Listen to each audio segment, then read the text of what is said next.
Assalamualaikum warahmatullahi wabarakatuh.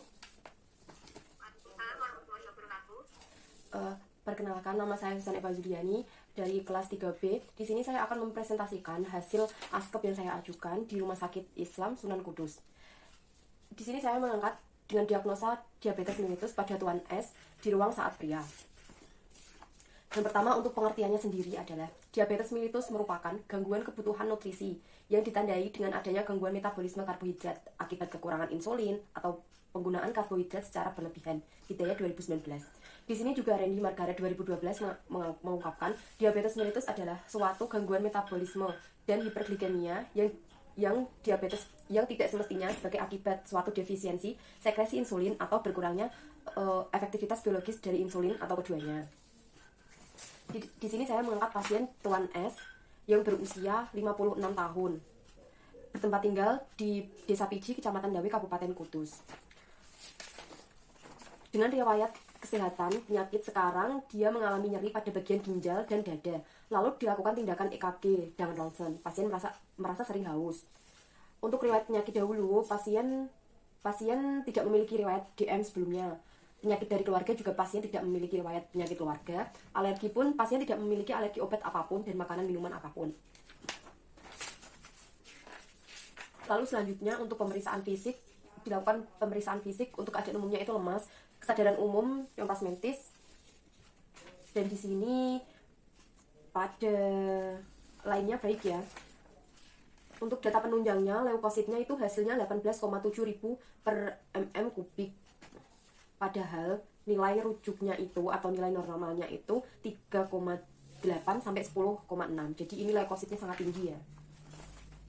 Nah, untuk analisa datanya, di sini saya mengangkat dua diagnosa. Yang pertama, kerusakan integritas kulit yang berhubungan dengan penurunan mobilitas. Nah, di sini kan pasien itu kulitnya kayak bersisik kering seperti itu. Itu salah satunya adalah berhubungan dengan penurunan metabolisme karena pasien itu sudah jarang beraktivitas dan pergerakannya sudah berkurang. Lalu yang kedua, saya mengangkat diagnosa resiko kekurangan nutrisi berdasarkan dengan penurunan nafsu makan. Di sini kekurangan nutrisi pasien sangat terganggu dan berkurang. Akibatnya penurunan nafsu makan pasien juga menurun. Untuk intervensinya, selama 2 kali 24 jam itu dilakukan pemantauan nafsu makan, tanda-tanda vital, kelola menu makan pasien, dorong asupan cairan, kolaborasi dengan dokter pemberian obat nafsu makan, lalu kaji bila ada luka pada sekitar tubuh pasien, kolaborasi pemberian salep kulit ya. Tadi kan pasien mengalami kerusakan integritas kulit. Nah, itu kolaborasi salep kulit dengan dokter kulit. Terus anjurkan kompres atau basahi kaki agar tidak kering. Untuk implementasinya di sini yang pertama itu mengukur tanda-tanda vital pasien. Data subjeknya itu pasien mengatakan nafsu makan sudah sedikit meningkat. Dari yang awalnya itu sehari hanya setengah porsi, sekarang sehari pasien dapat menghabiskan makanan itu 1 porsi dengan minum 1 gelas sekitar 500 ml per hari. Untuk data objektifnya, tanda-tanda vital pasien, tekanan darahnya 111 per 89 mmHg.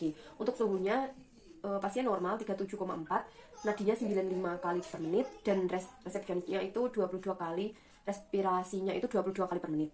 Untuk SPO-nya 98%.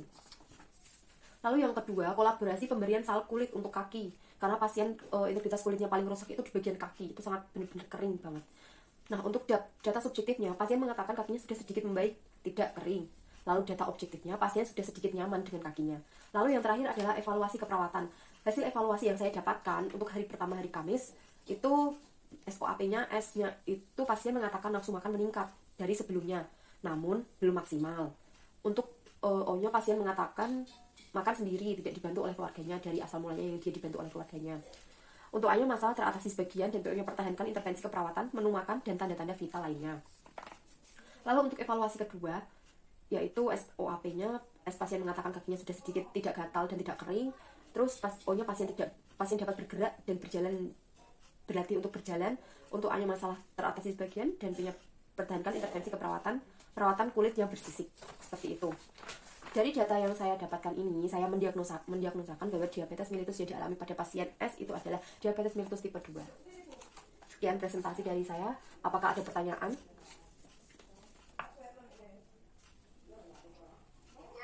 Sudah paham dan bisa dipahami ya? Ya sudah, Mbak. Baik, terima kasih. Wassalamualaikum warahmatullahi wabarakatuh.